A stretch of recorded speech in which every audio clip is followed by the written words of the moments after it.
I was straightening my collar in the bathroom mirror when my phone buzzed on the edge of the sink. I figured it was my son reminding me about parking. He always did that, send me texts about things I already knew, like I'd somehow forgotten how to drive to his house after 11 years. But when I picked up the phone, the name on the screen stopped me cold. It was my attorney, my oldest friend, a man I'd known since we were both young and stupid in our 30s, climbing our separate ladders. His name was Gil, short for Gilbert, which he hated. And Gil did not text me unless something was wrong. Gil called. Gil showed up at the door. Gil did not text. The preview read, "Don't go tonight. Whatever you do, do not walk into that house." My hands went still. I read it again. Then I called him back. He answered before the first ring finished. "How fast can you talk?" he said. His voice was tight in a way I hadn't heard since his wife passed 8 years ago. "Fast enough," I said. "What's happening?" "I got a call this afternoon from a colleague over at Harmon and Briggs. They do family law, estate work. She said a filing came across her desk this morning, an emergency petition for conservatorship." I sat down on the edge of the bathtub. The cold porcelain came right through my slacks. "Conservatorship," I repeated. "Filed by your son," Gil said, "and his wife. The petition claims cognitive decline, memory loss, inability to manage finances, a gas incident at your condo last spring that you supposedly caused. They have a doctor attached to the filing, a Dr. Ellerman." I looked him up. He's not board certified in neurology. He writes evaluations for hire, Martin. That's what he does. I said nothing. I was looking at myself in the mirror across the bathroom, a 68-year-old man in a good shirt holding a phone to his ear, watching the color drain out of his own face. "Martin," Gil said, "are you hearing me?" "I'm hearing you," I said. "The dinner tonight." "That's what I think it is. They've got this doctor somewhere in that house. My colleague doesn't know the details, but the petition mentions an informal evaluation in a private setting prior to the formal hearing. The hearing is scheduled for Thursday morning. Thursday, 3 days away. Tonight was Monday.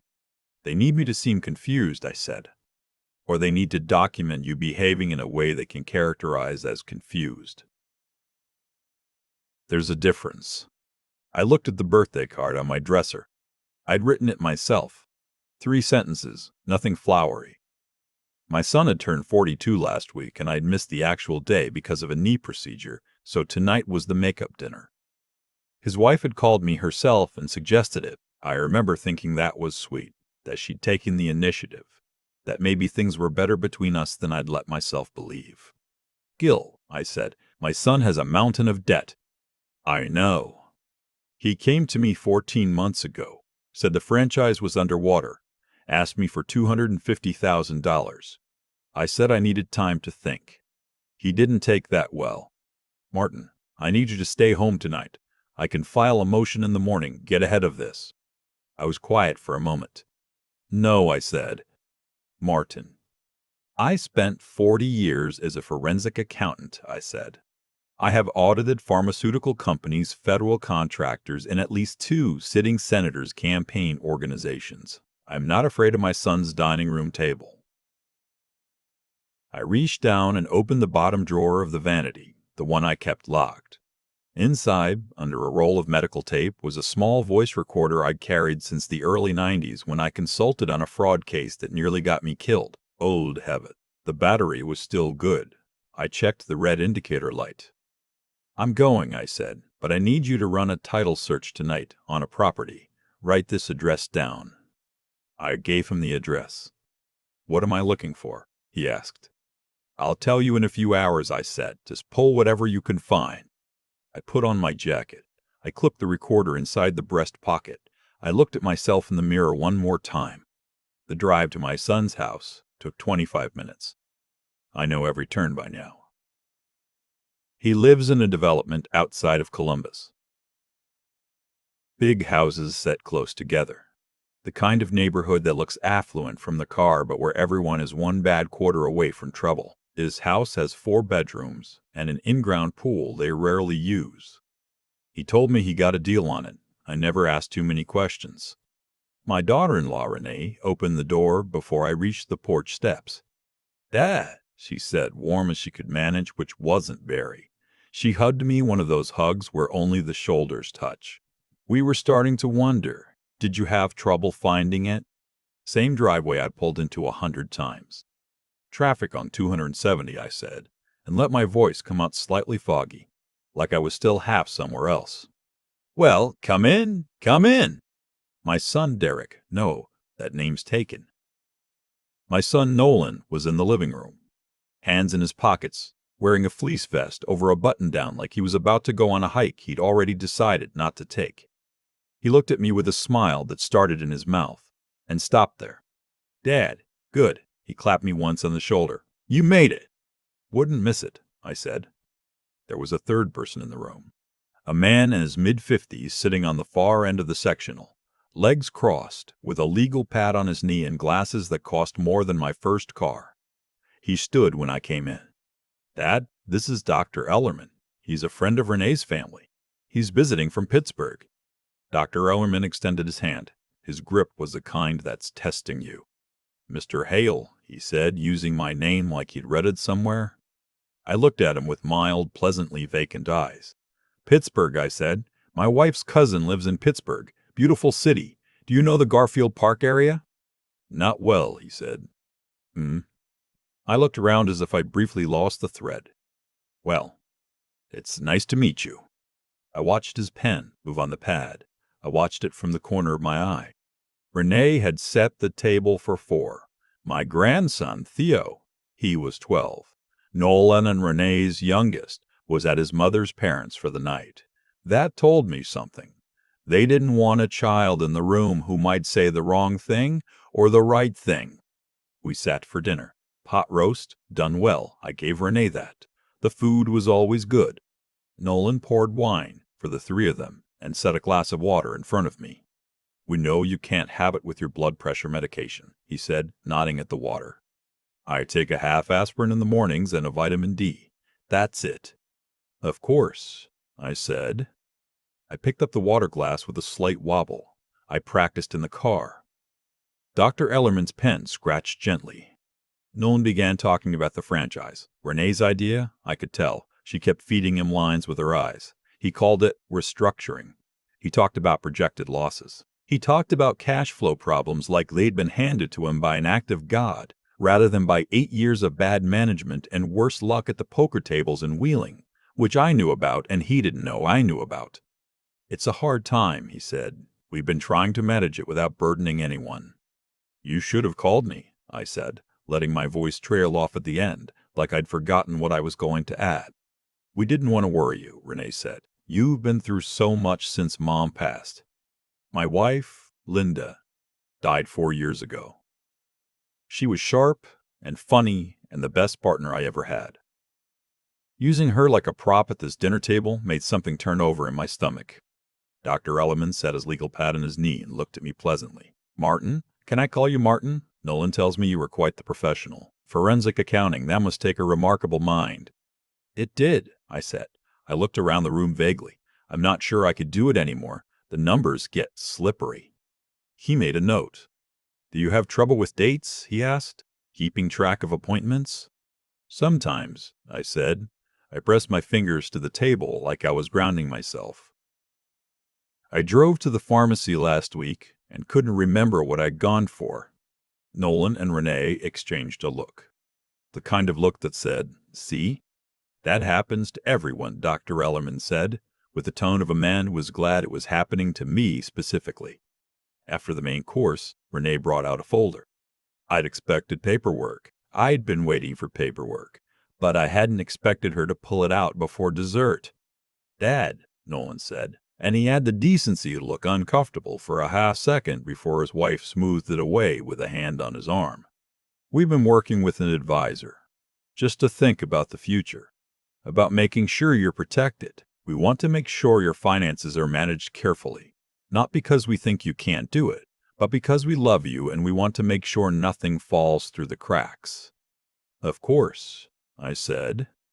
"There are some forms here that would let Renee and me help with that, just as a support, so you don't have to worry."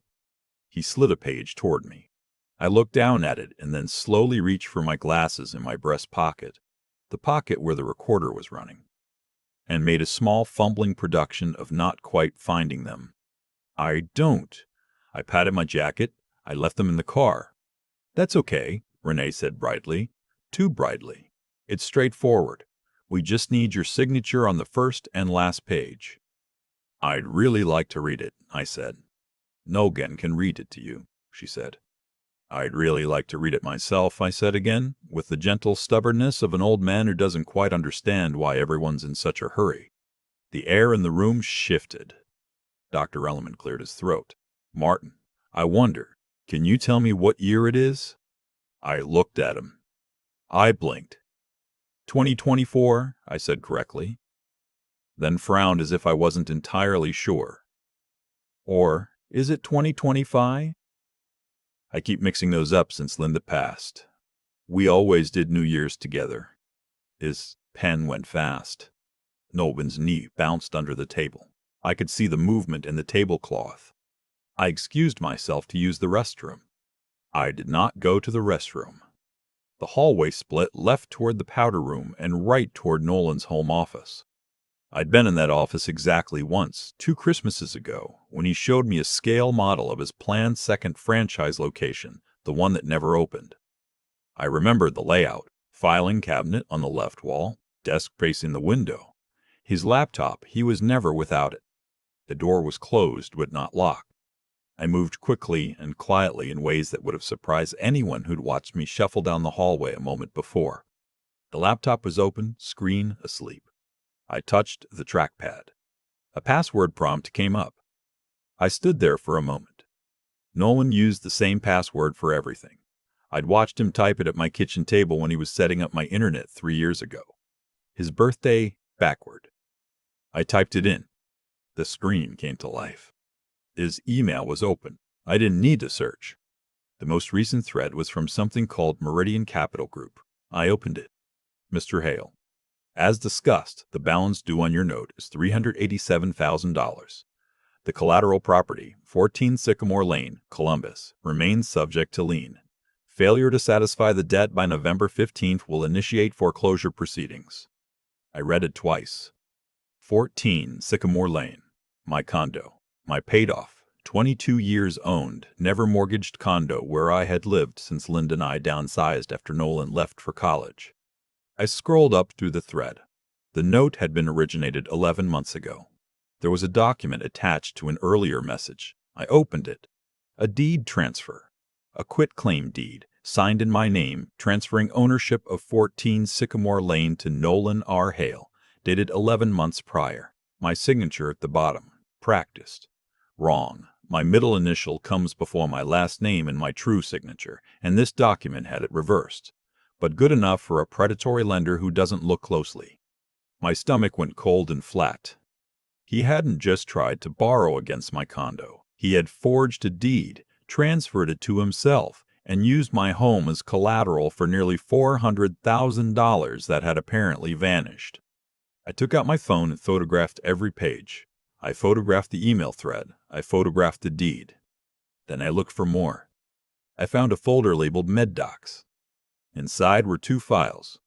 One was a letter, supposedly written by me, stating that I was voluntarily transferring financial management to my son due to concerns about my own mental fitness.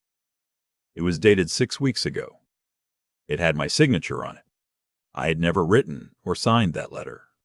The second file was a pre-written evaluation template from Dr. Ellerman. Fields were already filled in. Under patient presentation, it read, TTT demonstrates moderate to severe disorientation, difficulty with recall, impaired executive function, and inability to manage daily tasks independently. It was dated tonight's date. They had written the evaluation before I walked in the door. I heard footsteps in the hallway. I had maybe 4 seconds. I closed the folders, darkened the screen, moved to the bookshelf on the right wall, and stood there with my back partially to the door, studying the spine of a book about golf course management. The door opened. Renee. She saw me and her expression did a complicated thing. Surprise, then calculation, Then a version of concern so quickly assembled I might have believed it if I hadn't read her messages 20 seconds ago. Dad, the bathroom is down the... I know. I turned slowly, looking sheepish and slightly lost. I saw the light under the door and thought it was the right room. This whole house, I can never remember the layout. She held my gaze for a moment. Her eyes went to the desk.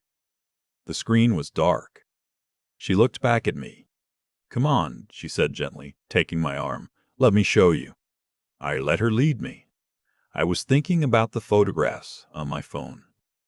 I was thinking about Gil. I was thinking about the recorder in my breast pocket. Back at the table, Nolan had refreshed the wine for himself and Dr. Ellerman and pushed the document folder an inch closer to my placemat. Ready to take a look, he said. I sat. I put my hands in my lap. I thought about Linda, who used to say that the most dangerous thing I ever did was let people underestimate me. I'd like some coffee first, I said. If that's all right. My hands get steadier after coffee. Renee went to the kitchen. Nolan looked at Dr. Ellerman. A small nod passed between them. See? He can't even hold a pen without help. My grandson's school photo was on the hutch behind Nolan's head. Theo, 12 years old, his mother's eyes and his grandfather's stubborn jaw. He was a good kid. Curious. He called me on weekends sometimes just to talk about whatever he was reading. He deserved better than the family that was assembling paperwork at this dinner table. The coffee came. I wrapped both hands around the mug and made the slightest tremor visible in my left hand, a trick I'd learned from watching my father age, the particular way the cup lip vibrates. Dr. Ellerman watched it. His pen moved. Nolan slid the document in front of me with the signature page open. He placed a pen on top of it. The durable power of attorney. The document that would hand him control of every financial account, every asset, every medical decision in my name. Just sign where the X is, Dad. I picked up the pen. I let my hand hover. I let it descend. Then I sneezed. Hard. Both hands came up. The pen skittered sideways across the tablecloth, knocked the coffee mug, and the coffee, about a third of a cup, tipped across the signature page. Oh no, I said. Oh, I'm sorry, I'm so clumsy, I've always been. Nolan grabbed the document and held it up. The signature line was soaked through. It's fine, Renee said through her teeth. It's fine. We can print another copy. I feel terrible, I said. I was dabbing at the tablecloth with my napkin, moving my arms slowly, clumsily, knocking the salt shaker. Linda always said I shouldn't be trusted with breakables. Dr. Ellerman leaned toward Nolan and said quietly, not quietly enough, fine motor deterioration. This is consistent. We can note it in the evaluation. Should we try again with a new print? Renee asked. Maybe give him a few minutes, Dr. Ellerman said. Let him settle. They thought the delay was in their favor. They thought I needed time to stop shaking and try again. I needed time to call Gil. 15 minutes later, I said I needed the restroom again. For real this time, and this time I actually went. I ran the tap, and I called. I'm in, I said when Gil answered. I found the email chain. I found the forged deed. They used my condo as collateral with Meridian Capital Group. $387,000. Foreclosure initiated November 15th. Lord, Gil said. There's also a pre-filled evaluation from a doctor they've got sitting at the dinner table. He wrote the conclusions before he met me. Martin, that's fraud. That's elder financial abuse under Ohio statute. I know what it is. I need you to do something tonight. I need you to pull everything on Meridian Capital and find out who actually holds that note right now. I can do that. Ann Gill, the address I gave you earlier. 14 Sycamore Lane. That's my condo. What did the title search show? There was a pause. Papers shuffled on his end.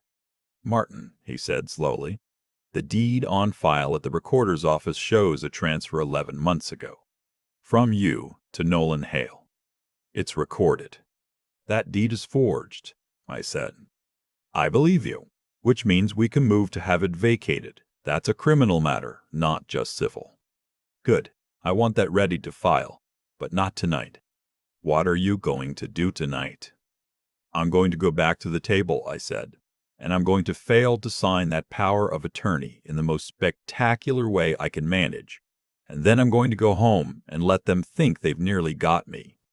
That's a risk. Gil, I've been watching people hide money and cook documents for 40 years. The only risk here is letting them feel safe enough to get sloppy. I need one more day. I heard him breathe out, or I'll pull the Meridian file tonight. I'll have everything ready. One more thing, I said. Can you find out who holds the mortgage on Nolan's house? The one on Birchfield Drive. Why? Because Nolan has been in over his head for years, and a man with his track record doesn't buy a $680,000 house on franchise income. I want to know who the real lender is. I'll look tonight. I turned off the tap. I composed my face. I walked back to the table. The second attempt at the document went even worse than the first. I gripped the pen, made a heroic show of trying, and then, in the attempt, produced a jagged line that ran clean through the paper. Nolan stared at the torn document. Dr. Ellerman closed his notepad. I think he's too fatigued tonight, he said, cognitively. This level of impairment makes the document unexecutable in any case. It wouldn't hold up. So what do we do? Renee asked. The petition moves forward Thursday. With what I have observed tonight, the evaluation will support an emergency appointment. The court will handle the rest. They were speaking about me as though I was a piece of furniture. They had agreed not to move until the movers came. Nolan drove me home.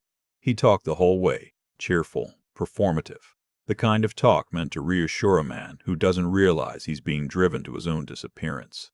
He walked me to my door. He patted my shoulder. We just want to take care of you, Dad, he said. That's all this is. I nodded. I fumbled with my keys to give him what he was looking for. I know, I said. You're a good son. He smiled. I watched the smile and thought about the forged deed and the pre-filled evaluation and the photograph I had on my phone of the message Renee had sent him last week that I'd seen on his screen before I darkened it. He won't fight it. He trusts you too much. That's always been his weakness. I waited until his taillights were gone. Then I went inside and stood in my kitchen in the dark for a moment, just breathing. Then I picked up my phone. It went the way we need it, I told Gil. What did you find on Birchfield? He told me. The house was not in Nolan's name. It was not in Renee's name. The deed listed a company called Hartwell Property Holdings, LLC, as owner. Hartwell had financed the purchase through a private note. The note holder on record was an LLC in Delaware called Pillar 22 Investments. I knew that name. Not because I had heard it from Nolan, because I had created it. 20 years ago, when Linda and I were doing estate planning, our attorney had set up a series of holding companies to protect assets across generations. Pillar 22 was one of them. I was the sole member. I transferred the management to a passive role when Linda got sick and I stopped thinking about financial architecture. But the entity was still mine. I still owned it. I had simply forgotten about it. And 11 years ago, when Nolan and Renee found the house on Birchfield Drive and couldn't qualify for a conventional mortgage because of his existing debts, I now remembered, coming back to me in pieces, I had told them I'd found them a private lender. I had set up the loan through Pillar 22 at $1 a year interest rate. I had never told them who the lender was. I just said it was taken care of. They had been living in my house for 11 years without knowing it. The man who was trying to forge my name onto a deed and have me declared incompetent had been sleeping under my roof since before his first child was born. I sat with that for a while. Then I said, Gil, I need you to send a formal notice of default on the Birchfield note, as of today, and I want you to pull the note and have an attorney review whether the forgery of the Sycamore deed constitutes a material breach of the loan agreement. It absolutely does, Gil said. And yes, I'll draft it tonight. There's one more thing. The conservatorship hearing is Thursday. I don't want to file a motion to dismiss it. Martin, if we don't fight it, I want them in that courtroom, I said.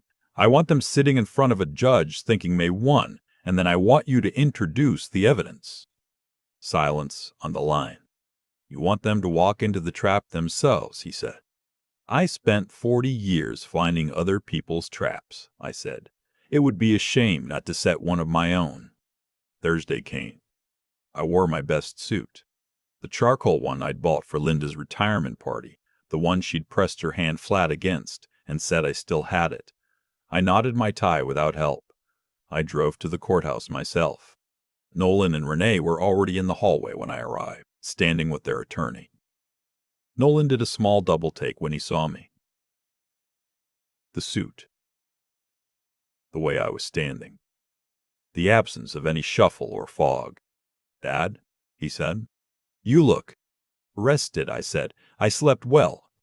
The hearing room was smaller than I expected. The judge was a woman, 50s, with the expression of someone who had seen every version of this story and was not impressed by any of them. Nolan's attorney presented the petition. He cited the medical evaluation by Dr. Ellerman. He submitted the signed letter of voluntary transfer.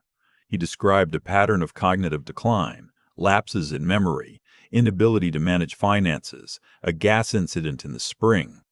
The judge looked at me. "Mr. Hale, do you have counsel present?" Gil stood up from the chair beside me. "Gilbert Crane, Your Honor.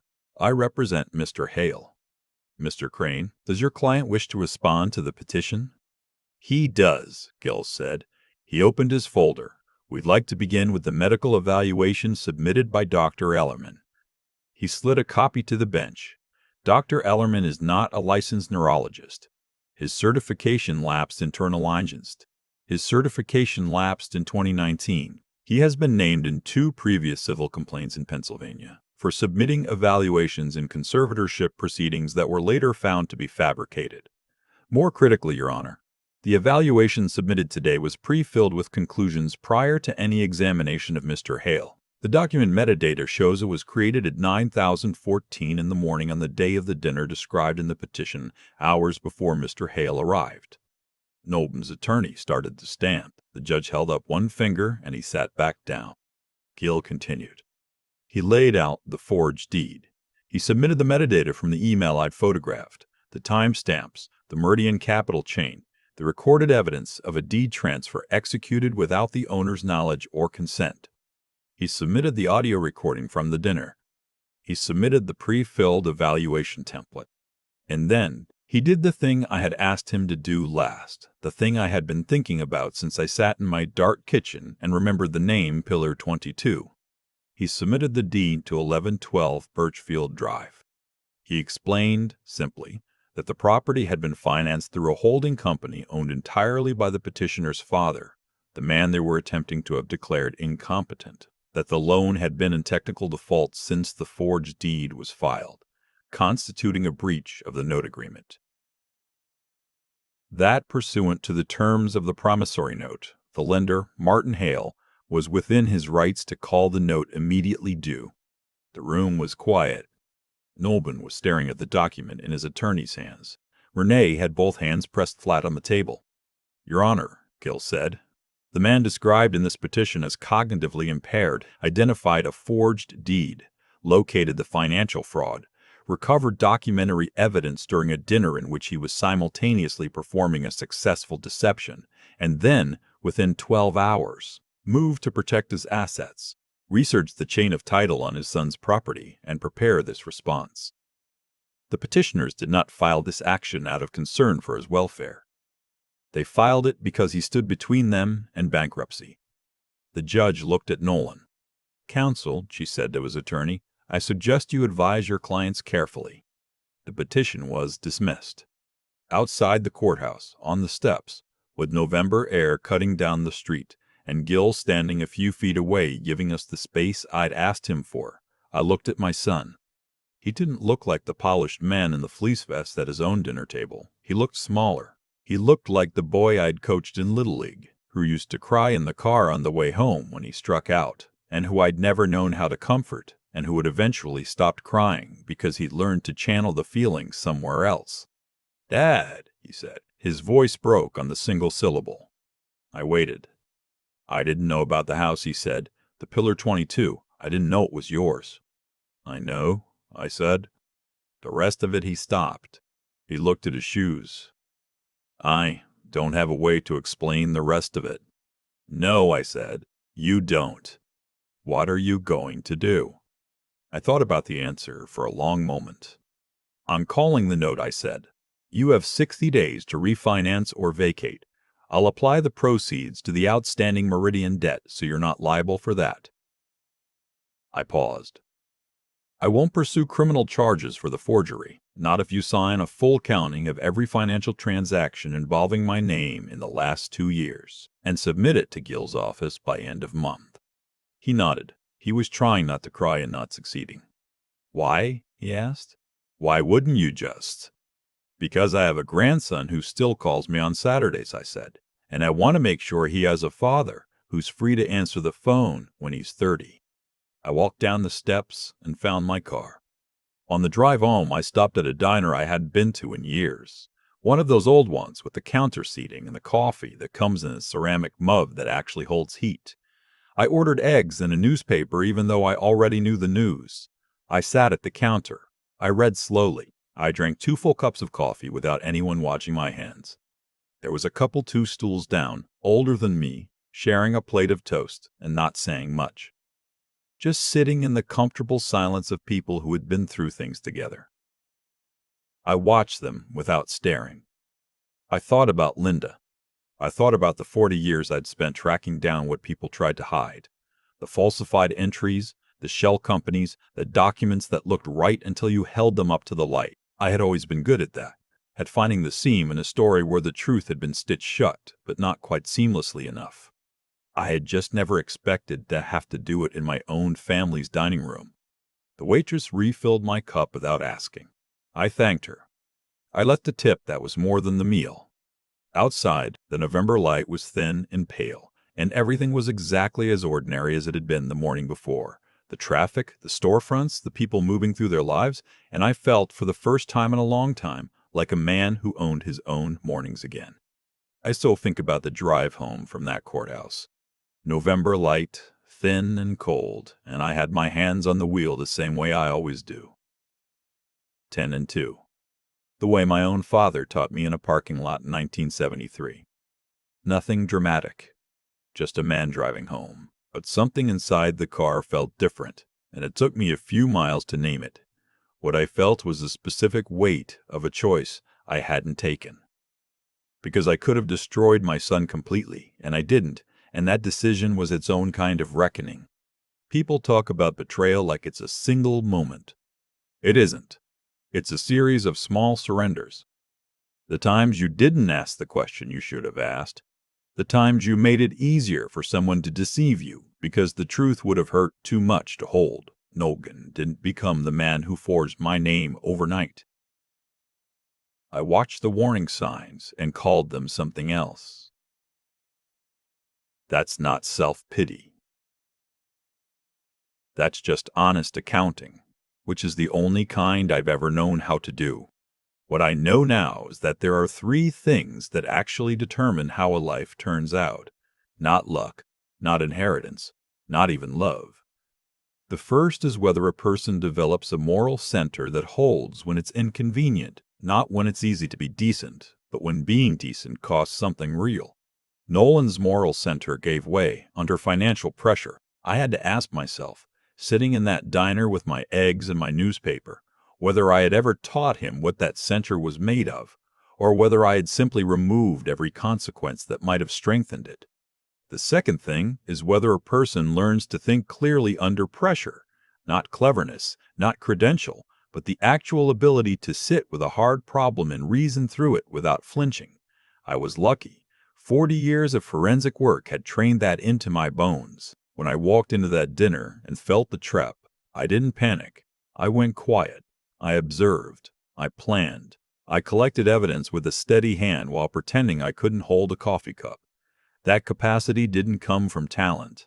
It came from decades of practice, and from never letting myself take the easy shortcut when the hard truth was right there if I was willing to look. The third thing is the one nobody wants to talk about because it sounds old-fashioned. The will to keep going when you have every reason to stop. I'm 68 years old. My wife is gone. My son tried to have me declared incompetent so he could sell my home. I could have handed over those documents at the dinner table. I could have told myself I was too old for a fight. Instead, I called Gil, Instead, I went back to the table and ruined a perfectly good document with a well-timed sneeze. That's stubbornness. That refusal to lie down. That's not something you're born with. It's something you choose over and over until the choosing becomes who you are. I left Nolan 60 days and a fair settlement. Not because he deserved it. Because Theo, my 12-year-old grandson, deserved a father who was still standing when he grew up. Some decisions aren't about justice. They're about what kind of man you want to be when the dust settles and the courtroom empties and you're just a person driving home in November. I stopped at that diner. I drank 2 cups of coffee. My hands were steady. That was enough.